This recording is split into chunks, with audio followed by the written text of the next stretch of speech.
All right. Well, welcome everybody to the introduction of Dean of Students. Let me get an echo.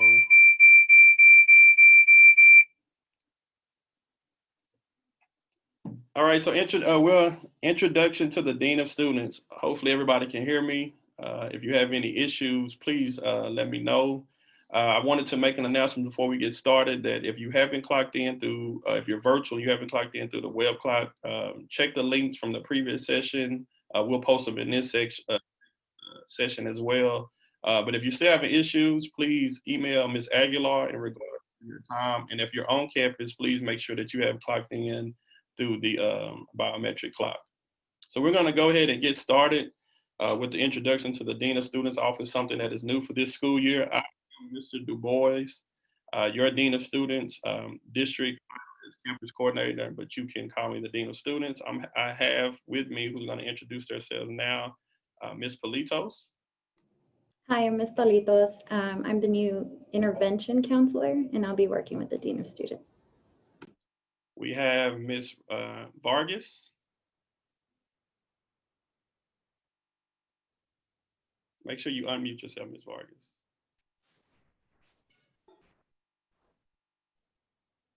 Well, Ms. Vargas is there somewhere. We got Ms. Ruiz, who will be our clerk. Go ahead and introduce yourself, Ms. Ruiz.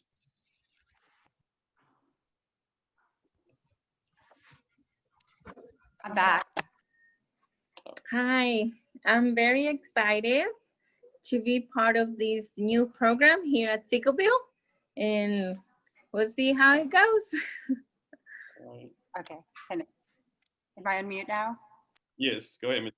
Perfect. Hello, everyone. I'm so happy to be back at Seagoville Middle School for the 2021 school year. I'm looking forward to seeing everyone again and meeting the new staff. For those who are new, my name is Yvette Vargas, and I am your campus community liaison. So who's ready? Raise your hand if you're ready for an awesome school year. Woo-hoo! I see, come on, guys. Come on, come on. All right, take it. All right, well, thank you all. So we'll go ahead and get started. So just to start out, just to give you an agenda of what we're going to be going through today, you'll get to know our mission and goals. That's basically our what. You'll also get to figure out what is our why, how, and then also our why, which is the incentives, and then who is going to be a part of this, the collaborative teamwork. So first, before we get started, I just need you all to take about 2 minutes to have a piece of paper and a pen handy. That if you can, go ahead and get out a piece of paper and a pen. I want you to make a table, 6 rows, 4 columns. So you're going to make a table with 6 rows and 4 columns. If you kind of forgot what rows are, those are the ones that go. Those are the ones that go sideways. That'll be horizontal, and then your columns will be vertical for my non-math teachers. And then as you're doing in that first column, make that title name of student. And I want you to think of 5 students. I don't want you to take time to take too much time. As soon as they come to your name, 5 students from the last school year, from the 2019-20 school year. For all my new teachers, I know you or teachers who have not been in the classroom. Right now, at this time, I don't want you to, if you don't have any kids, if you've never been in the classroom, just take this time to just kind of participate. But for those who've been in the classroom, my hall monitors, my clerks, if you can think of 5 students from the last school year, as soon as they come to your head, go ahead and write them down under that name column. We'll take about 30 more seconds to go ahead and get that done. And we're gonna come back to this activity. This will just get us started.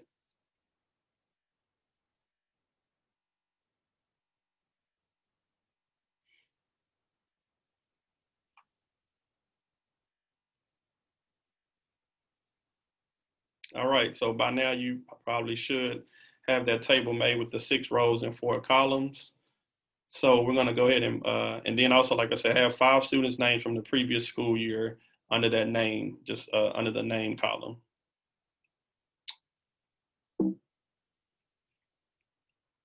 All right, so what is our mission?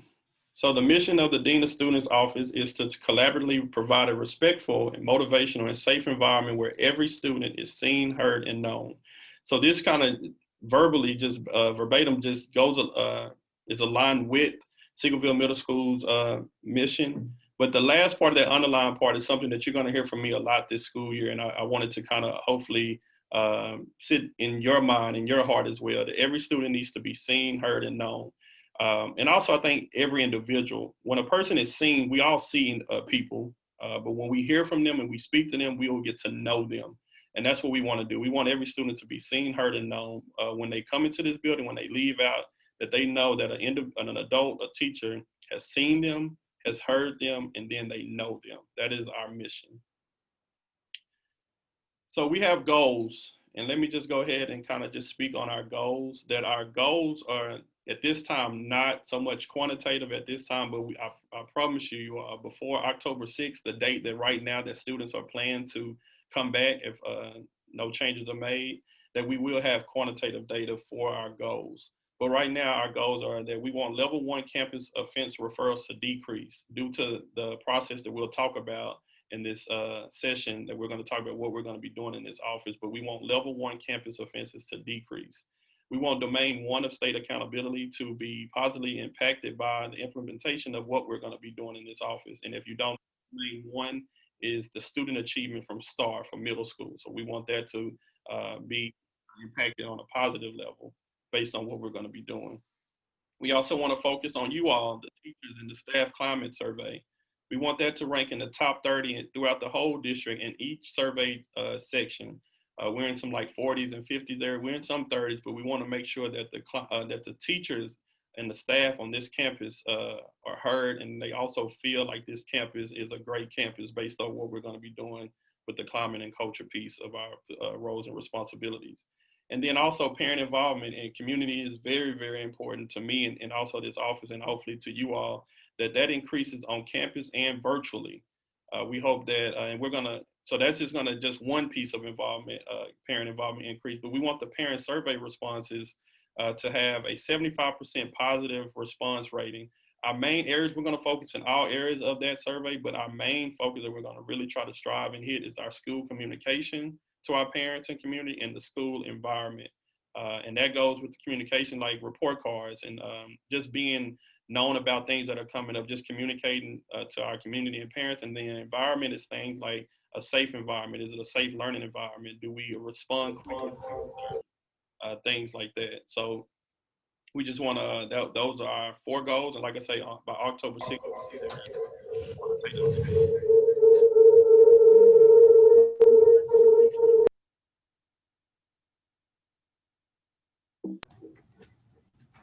all right, so go ahead and time to click over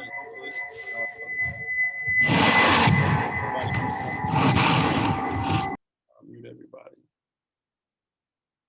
All right, so go ahead and take just a little bit of time to reflect over this statement here. So rules without relationships inspire rebellion.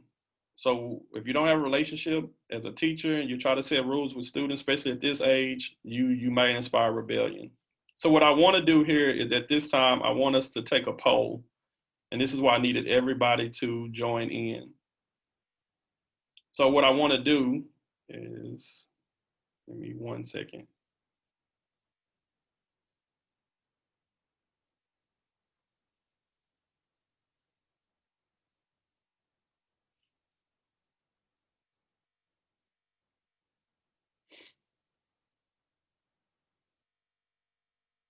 It's not the poll that I wanted, so it didn't come up because I'm under a different account, but we'll go back to that. I apologize. So what we'll do is how this is gonna work. So how this works, I know teachers, you don't like flow charts. You probably just kind of look at this and might throw it to the side. I understand, I've been in the classroom, but I do just want to tell you how the system of this process is gonna work. So basically, my office, Dean of Students, with Ms. Politos, Ms. Vargas, and Ms. Ruiz, we only deal with level 1 offenses, level 1, and we'll give you that information of what the Dallas ISD's level 1 offenses are defined as. And so what that means is that any level 1 offense, we're gonna deal with, we're gonna intervene, and the goal is to avoid that a level, we want to stop the level 1 offense right there in its tracks. And if we can do that, hopefully we can stop that particular student or students to go into level 2s, 3s, and 4s. So how this flow chart works is that you as a teacher, you're in the classroom, you have identified a level 1 offense, let's say classroom disruption. So you redirect the student, and basically as the flow chart you can see is that did that student behavior resolve? Yes, then just go ahead and you can document that and just reinforce your expectations and continue to move on. But if it has not resolved, then you go into these intervention steps. Now, this is not a finalized plan as of yet. Like I say, we're still working with Dr. Martinez and the team to make sure that this fits well, not only for us, but also for you as a teacher. But your intervention 1 step would be something like a reteach. You may want to just pull that student to the side and just explain them how to be a student that is behaving and focus on the material and instruction in class. Let's say that the student continues, the behavior doesn't resolve, then we want to maybe meet them one-on-one. And what I'm thinking here is in intervention 2 and 3 may be combined, that you may have to go ahead and reach out to that parent or guardian during intervention 2. And then if the behavior continues, then you will submit a referral to the Dean of Students office. We're going to get you the referral that we have created. You'll just submit, real simple.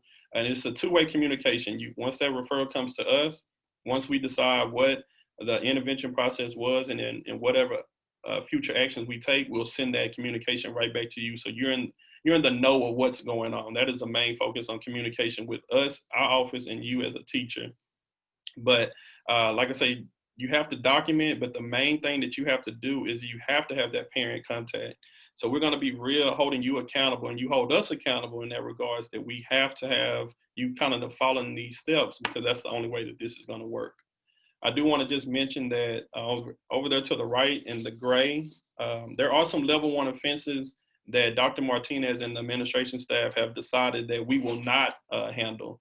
And those are things like the electronic cigarettes. If they're smoking, using, or possessing one, that will not come to us, even though that's a level 1 offense. That will go directly to the principal or the grade level AP.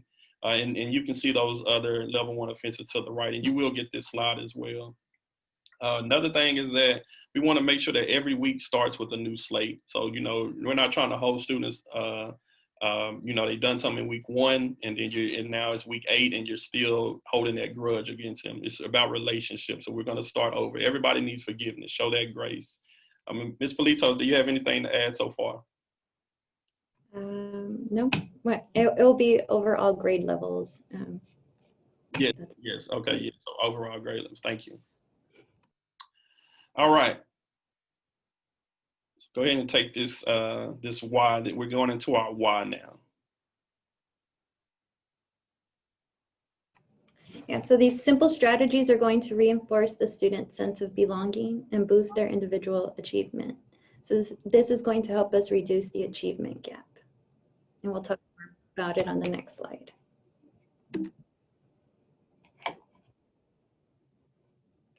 Right, so how can we build that sense of belonging? There's something called equality and equity. Oh, you can't see my mouse.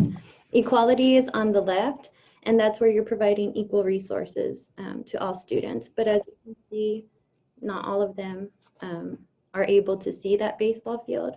And you can see the student in the yellow has to create a hole just to have the same amount of visibility. The video that I'm going to play is going to tell you a bit more about equality and equity. So we'll go ahead and play that now.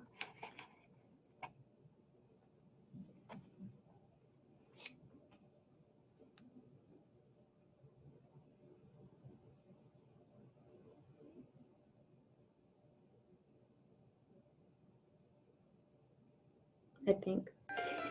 Across the country, states are raising academic standards for all students to make sure they're ready for college and the workforce when they graduate and can compete with students around the world.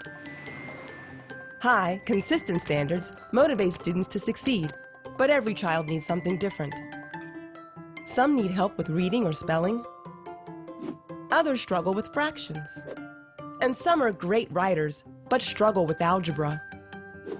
Every child deserves the best education we can give them, but too many students do not have what they need to succeed. Incredibly, about 40% of school districts in America don't even offer preschool. Almost 1 in 5 African American students and slightly fewer Latino students attend dropout factories. In many states, students of color and English learning students are more likely to attend schools with high percentages of inexperienced teachers. Students with disabilities make up 12% of all high school students, but only 2% of the students who take an AP class.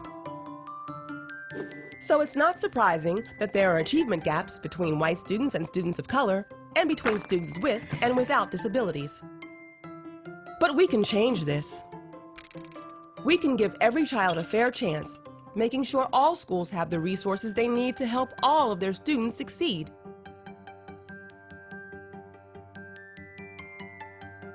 And that means providing additional resources for students who are struggling.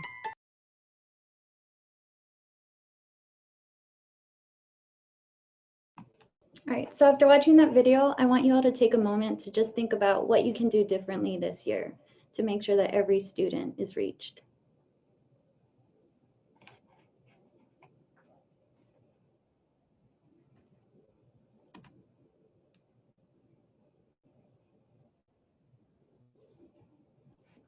And if anybody wants to or has a question, you can go ahead and ask.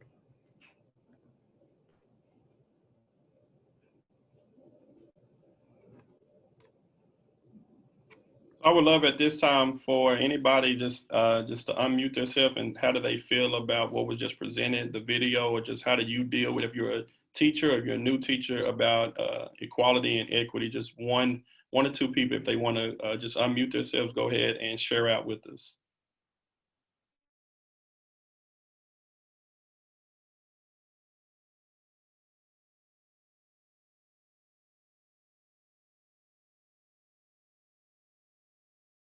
We can always do a cold call. All right, let me get Mr. Mayberry, my good friend. Can you unmute yourself and just talk about how you deal with equity and equality? I know you're a coach or class or just coaching. Can you go ahead and share out for me? Yeah, one of the things that I was writing is understand more of their economical background. If you understand more of where they're coming from, more what they're dealing with outside of the school, you kind of know how to reach them and how to meet them at their levels and then help them propel and progress. Yeah, it can be something as simple as knowing that they may not be able to afford pencils. I know pencils is a really big thing in our school. Yeah, so just keeping those small things in mind. Yeah. I agree with what Mr. Mayberry said, and I would like to add that for me, you have to also meet the students where they're at and bring them up to the same level, so that way they know no matter what their background is, they all have the equal opportunity to go to college if they choose to go. So you do have to differentiate your instructions to meet the students where they're at, to bring them up to grade level. Yes, I'm hearing you say that differentiating instruction is extremely important to meet this goal. Yes. Well, thank you all, Mr. Mayberry and Ms. Hunter, for that, for sharing out, and and Ms. Politos for sharing that information. So what we're going to do is just keep moving on. But if you do still, if you have anything pressing, place it in the chat so we can save that and kind of reflect back on it later. What I want to do now is just go to my why. We're talking about why, and for some reason, my picture didn't show up, but you know how technology is, so I was supposed to insert here. So I want to just show you all, hopefully you all can see this. This is my why, and I'm going to talk about it a little bit. Can y'all see that? So it's just like a little pizza. So last year I had the opportunity to be at Piedmont Global Academy as an instructional lead teacher, and I dealt with a lot of behavior students. So me coming into that role, I had students that would get very, very angry, and first thing they would do was blurt out, cuss at you, want to hit you and push desks and harm any other individuals. This particular student who drew this picture at the beginning, we had a rough time. It was days where, crying, he wanted to commit suicide. It was a lot of trauma that was going on. So my assistant principal at the time had to pull me to the side and talk about building relationships and what that really means, that every student is seen, heard, and known. And then as I start truly being intentional about the fact that I wanted to build relationships with this student And for him to have a positive time in my classroom, that's when the relationship changed. And like I said, this picture came afterwards where he actually drew a picture and he tells he loves me. And he verbally told me that. And that meant so much to me that to this day that I stay in contact with him and his grandmother, just calling and checking on him, even though I'm not going to be back at that school next year. But me and this student, we have a great relationship that during COVID, I went out and met him in his house, social distance, gave him some gift cards. We had lunch together, just in my car, and he was on his porch and we were just hanging out. We played Fortnite together. So it's just about building relationships, really knowing what that student goes through and just being there for them. And that's just about intention. So that's my why. But another reason, we all have whys, and that's just, you know, you may have a student, you may have, you may advocate for something, but one why that I think we can all agree upon, especially in today's society, is that it's true. The school to prison pipeline is true. And this is important not only for our office, but for what the district is doing this year, but what we should be doing in our classrooms anyway. Because when we have these students in front of us, we basically are guiding them, we're mentoring them, we're building them up to be, in positive societal individuals as they continue to grow up. So, but the school to prison pipeline, it is true. And let me just tell you how true it is. So here are some facts. That 40% of students expelled from the US each year are Black. That 70% of students involved in in-school arrests or referred to law enforcement are Black or Latino. Black students are 3.5 times more likely to be suspended than whites. Black and Latino students are twice as likely not to graduate high school as whites. And then 68% of all males in the state and federal prison do not have a high school diploma. So I want us to take like 10 seconds, just kind of look over, just feel those facts. These are real. This is real. This is from 2017, so the data may be even higher today, but this is real. So take like 10 seconds to kind of just think about that. And I'm asking you to think about that because of the fact that here at Seagoville Middle School, this is the data that's coming in this year. These are our students this year, that 74% are going to be Hispanic, and 15% are African American. So almost 90% of the student population that's coming in, we're going to be having an exact ability or just the chance to stop this percentage from increasing, or we're going to be a part that is going to continue to increase if we don't make a change. And this is personal. This is for your classroom. If you are not on board with this, if you can't buy into this, then you're going to play a role into that data that we just talked about. So just remember, 90% of the students that are coming in this school year are either Hispanic or African American. To add a little bit to that, Mr. Du Bois, 80% in the federal prison system are high school dropouts, 80%. So, and the data shows, I always tell my team this when we're considering holding somebody back or doing those things, the statistics are very high that if a child fails 2 grade levels, I think it's like in the 90 percentile, that they will drop out of high school. So it's very important these 3 years in middle school that we avoid that as much as possible and empower our students to not end up in those situations, because otherwise this is usually the second time that they're held back and it leads towards that dropout. Thank you, sir. And that is so true. Thank you. So why is this important to you? So let's, you heard it from me. You heard, hopefully, the data is still speaking to you, but if it's still not, it's important to you because the plan that we have that Dr. Martinez has for our office and what our team is going to do, we're hoping with our goals and our missions and our processes and interventions that we improve student outcomes. And that's going to be in a lot of areas, but some of the main 3 we want to focus. If we can do this right, academic performance will increase. We hope for that, and it should. The social emotional competence will also be improved. And then we're trying to reduce those level 1 behaviors. Like I say, we are Ms. Politos was calling us like the interventionist team. We're trying to meet them in the middle before, you know, they're disrupting in your class, they come to us before they get to a level 1 offense or even level 2s and 3s and 4s and things like that. So we want to improve the student outcomes. We want to reduce exclusionary discipline. If we can do this right, office discipline referrals will go down. Suspensions will decrease.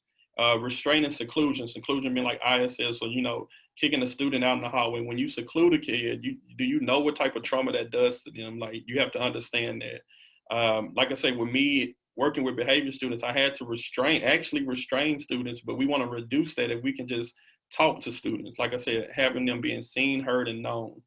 But then just directly for you in the classroom, it's going to improve your teacher outcomes. The perception of teacher efficacy. When you make that great lesson that you're working on, I've been there when we're in PLCs and we're struggling, we're stressed out. Then when you go present it, your efficacy will increase because of the fact they improve, because you're going to have that desired result that you plan for. Those DOL scores, your ACP, the common assessment, your STAR, that's gonna be improved. The school culture and climate will improve. We want teachers, we want parents, we want students to know when they walk through those doors that this is a place to be, a place of learning, a place of love and respect, forgiveness, things like that. And then just the perception of school safety. I put in perception, but I want it to be known that Seagoville Middle School is a school of safety. But at the end of the day, you know, if that's not getting to your heart right now, I know one thing that is, and it's going to be your TEI. All these areas mostly relate to your TEI and also like the school report card that we get as a campus. So, you know, TEI is basically, that's your money. So at the end of the day, when STAR increases, scores increase, when we can keep kids in the classroom when they're learning, that's going to at the end result, help you out. So you got your money, you got your heart, you got your mind. Hopefully you're buying in to a little bit of what we're presenting. Ms. Politos, you got anything? No, I think you covered it all. So hopefully y'all still on board with me. You're taking this ride with me. You haven't left off yet. So go ahead and take in this quote here. This is who will be a part of this process.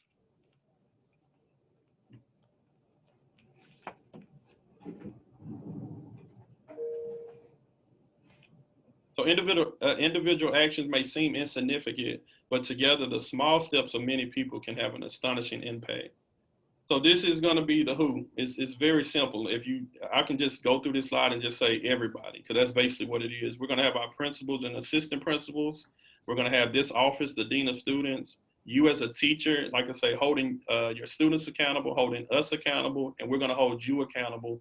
But if you partake in this intervention process, building relationships, really caring for the students, you know, like I said, you're going to play a major role. Students are also going to play a role.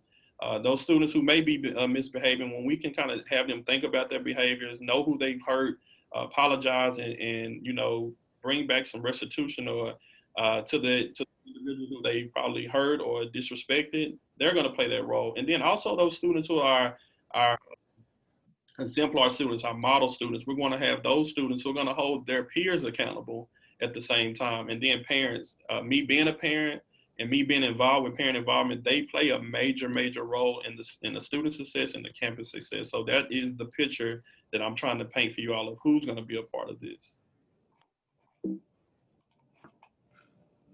Let me just also focus on an area that sometimes we don't really talk about, and that's why staff, well, in this case, did not commit to change. Hopefully, if you partook in some of the series that were going on in the professional development through the district, Dr. Muhammad, he has some great books, but he did a few sessions.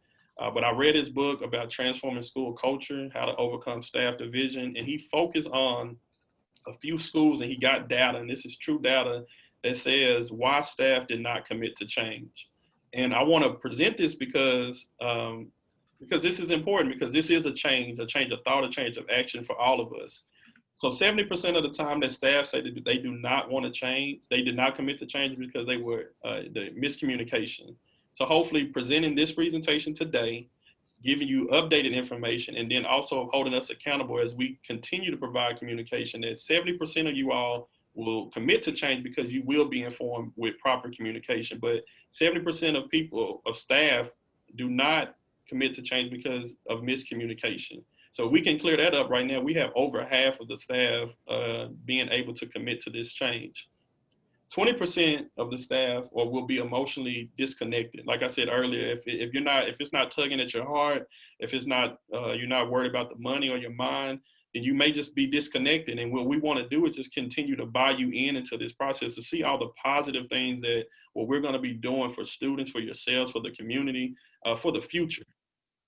So if we can get you to be connected, then hopefully by now we have 90% of the staff. And then we have new teachers, but we also have veteran teachers that they will admit that they just don't know how to do this. Like they don't know how to, build relationships or work with students because, like I say, for different reasons. And that's why Ms. Maupin with her, Ms. Ellis with our SELs, with us as an office, Dean of Students Office with the administrator, we're gonna do professional developments. I want you to personally hold me accountable because I'm learning in the same time. So we're gonna be growing and learning from each other, but hopefully if we can get that 8% to know how to do this, now we're at 98%. But we also have that 2%, and they're out there, and I've been a part of that 2% who just will not do it. They're just not gonna do it. Maybe because this is something that they're not, they've done it before, it didn't work, they're not connected to it, or maybe they're about to retire. All those things at the end of the day, pardon my French, does not matter. Like who cares that you're about to retire next year? You're in that place in front of a student. You need to be there to support that student. So there's two ways to kind of handle that. That the 98% that are going to change are going to overshadow that 2%, and they're going to hold them accountable. And every day is going to be like, hey, why you not doing this? And you should be. And hopefully that'll change them, or they're just not going to do it, and we just can't do anything about it. But the 98% will. And us as an administrative team will make sure that if that 2% is not doing it, that we'll get the right people in there to do that. And that's just being honest with you. Yeah, and going back to that miscommunication piece, recently I had to learn the importance of like the difference between communication styles and thought processes. I had a teammate that thought more abstractly, and I think I'm very detail oriented. So we butted heads, but overall, like we talked about it, and we learned that each person brings their strengths. And if you can realize that, then we can definitely move forward as a team. Positive movement. Yeah, thank you. All right, so now we're gonna go back to that activity that we started with when you made the columns and you had 5 students. I have 4, but you should have 5. 5 students that you, as soon as when I told you to think of the students, they came to your head. No thinking about who they, you're not searching for students. You just, all right, I got James, I got Jessica, I got Mike and Alicia. Those are my 4 that came to my head. So what we're gonna do in this activity, I'm gonna model it for you, and then you're gonna do it. So in those other 3 columns that you haven't had anything, go ahead and put the academic status. I want you to put something personal and a personal family story. That is, you're gonna fill out the rest of that table. So this is gonna be called the power of being seen, known, and heard, the activity. And I'm gonna, like I said, hold me accountable that hopefully if we get back to face-to-face, that we're going to do this in a staff development. Hopefully I'll get with Mr. Martinez to actually see students of this current year. But as you're finishing this out, I also want to just say, I didn't state it earlier, since we're virtual, this role that we're in, our role and responsibilities in the Dean of Students Office, to be honest with you, we need students on campus. So right now, we're virtual. A lot of the things that we're doing, we won't be effective with it, and it's not no one's fault. It's just because we need students on campus to basically conduct our role and responsibilities. But in the meantime, if we virtual for these first 4 weeks or 8, we're going to still be an office that's going to be supporting you all virtually, and we're going to find ways to do that for you all. But just know this, our plan will really, really kick in and take effect once we all come back face to face. So hopefully you got your table filled out, and I'm just going to model this for you. So I'm just gonna think of James. So I'm thinking of last year, I had James in my class.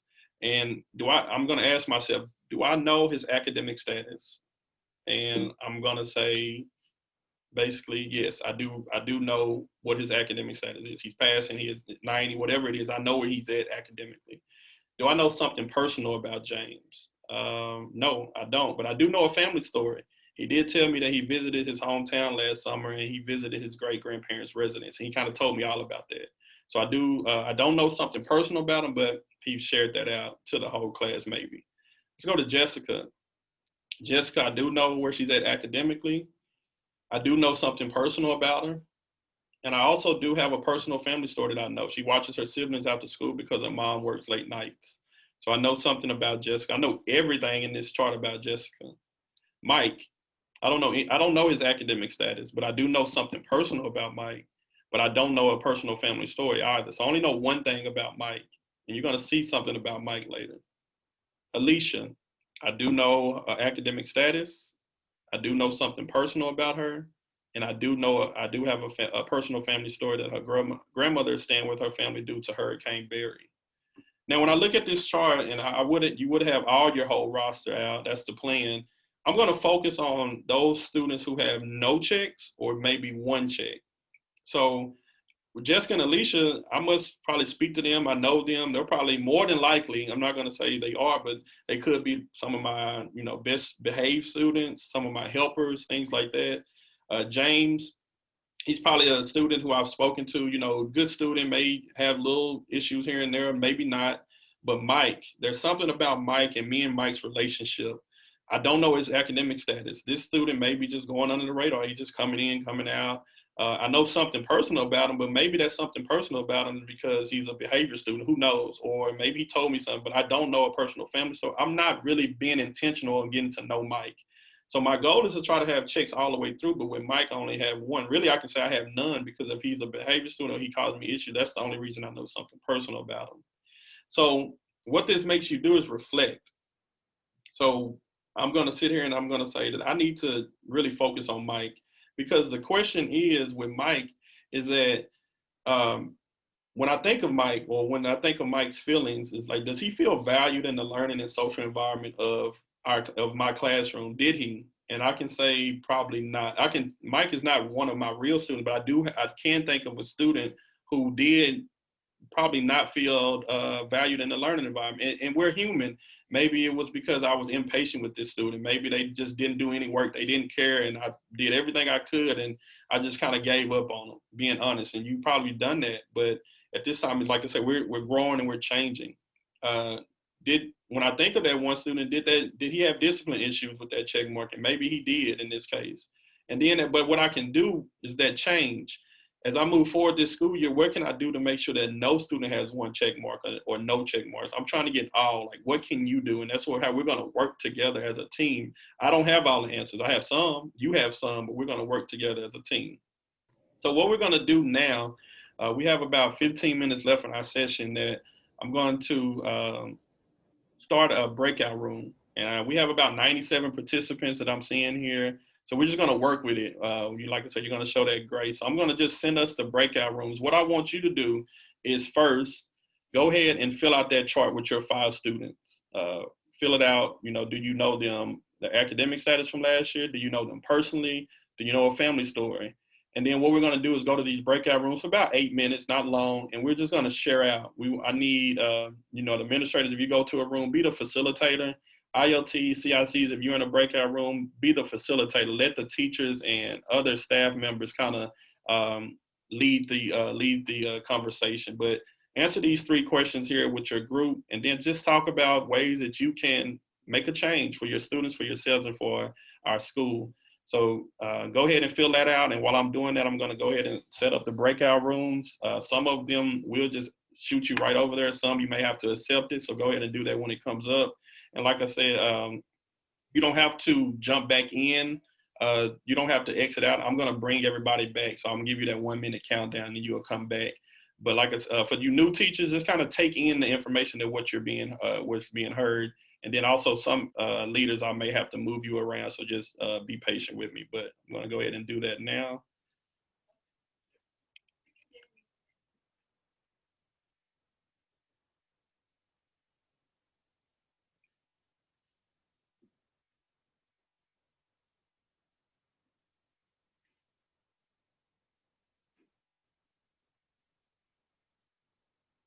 All right, you should be going now.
All right, for those who who are back with me, how was it? Anybody want to unmute themselves? I think it was really good. We talked a lot about how can we have every one of those students have a check mark, and we talked about having intentional talk with the You know, I'm students. good with cold calls, so. Oh, can you not hear me? Hello? We can hear Witherspoon. Yeah, Oh, we can hear you. Did y'all not hear me? Yeah, we can hear you. Oh, okay. But yeah, Keep having going. intentional talk with the kids is what's going to help us check off each one of those boxes and make sure that we're not just focusing on the bad kids, but we're focusing on every child. Mm.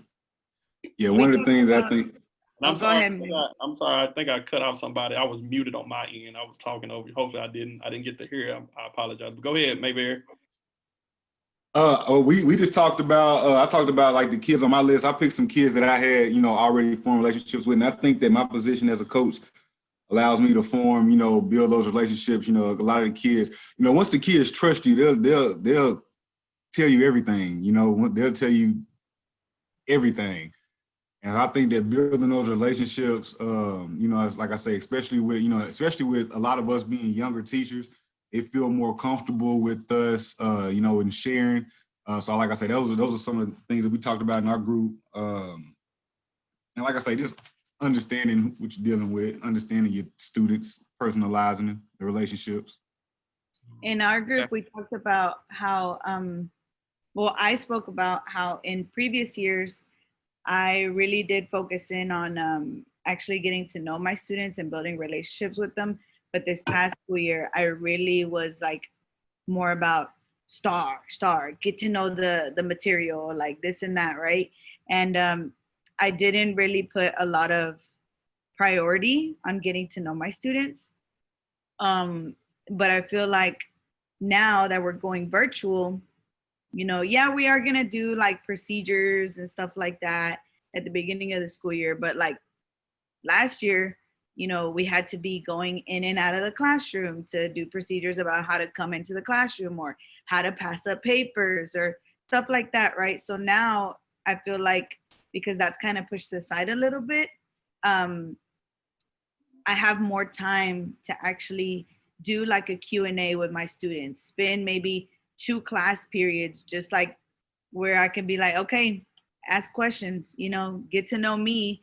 That way they can feel comfortable with me. And then also do the same thing with them, learning about, their personal background, maybe like how you guys were talking about at the beginning of this session. Some students, like they have different resources that are offered to them, or I wish that I would have built a better relationship to know like, okay, this student here is probably in the same boat I was in, and maybe they can get their college paid for like I did too, just with financial aid. So just by, sharing these types of things with them and letting them know that the bar doesn't just have to be set at what their parents do. So like, if their parents, like work at a fast food chain, or like dad works in construction or something like that, like, yeah, okay, they make money or whatnot, but you don't have to go, you can reach even higher than that without necessarily having to put that much strain on your physical body. Like you don't have to go outside and kill yourself in 115-degree weather when, the sky is the limit pretty much for you. And like I said in my welcome video, my ceiling is their floor. And that's my mentality that I have for the rest of the school year. I like that. My ceiling is their floor. Won't you go ahead and put that in the chat? I need to copy that. I'm gonna keep that. I like that. But yeah, thank you for sharing, Mayberry Garcia. Like I said, I apologize. I didn't hear the first person out. It was on my end. But I do want y'all to kind of just continue to reflect on that. Reflect on what you discussed, especially you new teachers, but any teacher. Reflect on those 3 questions that were kind of posed to you all. And then, but Ms. Cortez said something that was really, really important. Us as teachers, and we know that like last year was STAR, every year is almost like STAR. So we're teaching to instruction. It's like STAR. It's like you don't have any time. You may think you don't have any time to build relationships, but what this COVID really did is that we COVID came in and just ended STAR. So it was basically like, what do we do now? So all year we've been teaching STAR, and some teachers didn't even build any relationships. So now it's time to build those relationships and also instruction. You know, we're gonna have to figure out a way to do that 50-50 because kids need it. And like I say, if you go back to that statement, rules without relationships inspire rebellion. I mean, if we're just teaching kids and expecting them to behave, that's not going to happen. Let's build some relationships. But thank you all for partaking in those breakout rooms. Hopefully, you know, like I said, my quote is that hopefully you be better than you were yesterday. So hopefully you came out of those breakout rooms better than when you went in. So as we're wrapping up, I just wanted to share this, and like I said, you will get these slides, but I just want you to know, I want to be accountable and transparent with you all. Dr. Martinez has provided the roles and responsibilities for me, and I have identified these throughout the team of what they're going to be doing, their particular roles. So as you can see there, basically, under the Dean of Students, that's everything I'll be handling. The counselor, community liaison, and clerk, that's what they'll be responsible for. And all this will be reported back to the administration team.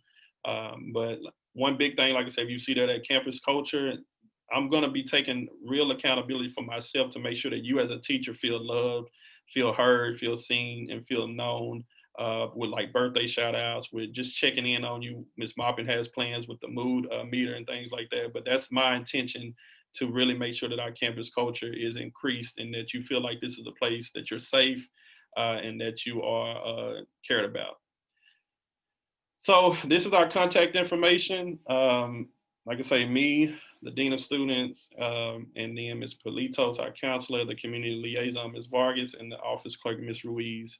Some more information to come out with about our plans and our goals as we move forward to coming back to face-to-face. But hopefully you had a great time. Hopefully, like I said, you grow. If I only could reach one person, so if one person changed their mind, we did our job. So we're going to go ahead and end this session, and then you'll get ready to jump into the next session. Please be patient with us again. Got to kind of move over there and get that session ready. So just go ahead and just join, and then you will be committed in. But it was great times, and y'all have a great day. Thank you. Thank you, guys.